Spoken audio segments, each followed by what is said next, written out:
بسوي اليوم ان شاء الله سويت اند ساور تشيكن، اكلة صينية اللي هي حلو حامض تشيكن. احط هنا شوية زيت في الوok، هذه وok الصيني. اهم شيء عندي انا اني دائما اطبخ بالوok عشان الحرارة تتوزع في كامل الجوانب القدر او الاكلة. بس يسخن عندي هنا شوية الزيت، انزل فيه ثوم مطحون. بسم الله الرحمن الرحيم. كمية الثوم حسب ما انتم تحبوها، يعني مو شيء معين. وبنزل كمان زنجبيل طازة.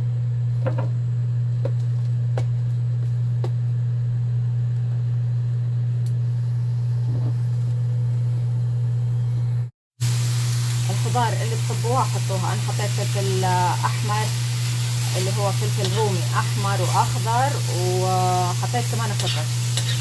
ممكن تحطوا بروكولي، تحطوا بطاطس، ذرة، بيبي كورن، اللي تحبوه حطوه. كده اقلب شوية وبعدين احط الخلطة الصوص. الان الصلصة حطيت شوية خل، بحط كاتشب الكمية اللي تحبوها، وبحط صلصة طماطم كمان. بس اجيب واحد ثاني.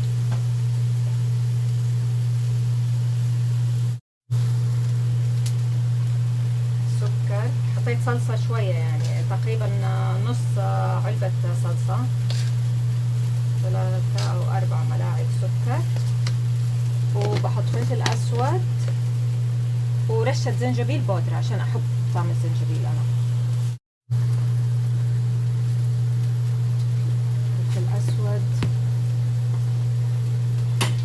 صويا صوص مالحة شوية مو كتير، لا تكترون.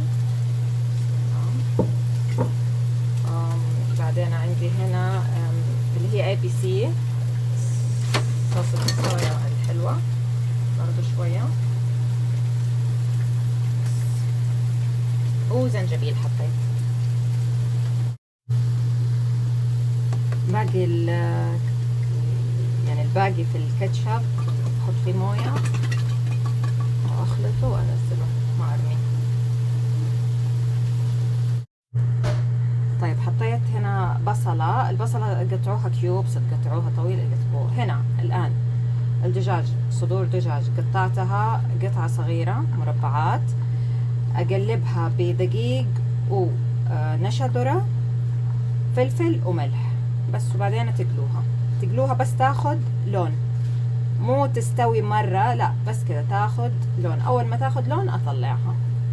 طبعا تحطوها على ورق نشاف. الآن خلاص أنزلهم. بسم الله، أنزلهم هنا.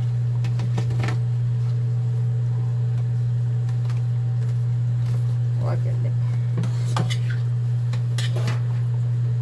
بحط شوية موية كمان عشان أبى صلصة، فبحط شوية موية.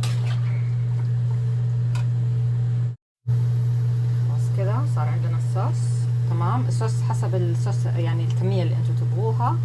وحطيت بصل أخضر، أقلب وتقليبه وخلاص أقفل تحت.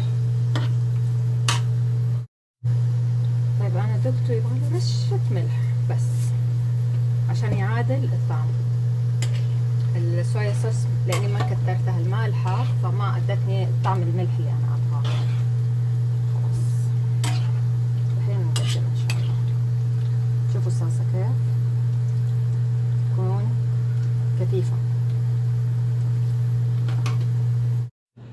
زينته بكاجو وبالعافية مع رز بالخضار، واللي يحب الفلفل وبالعافية.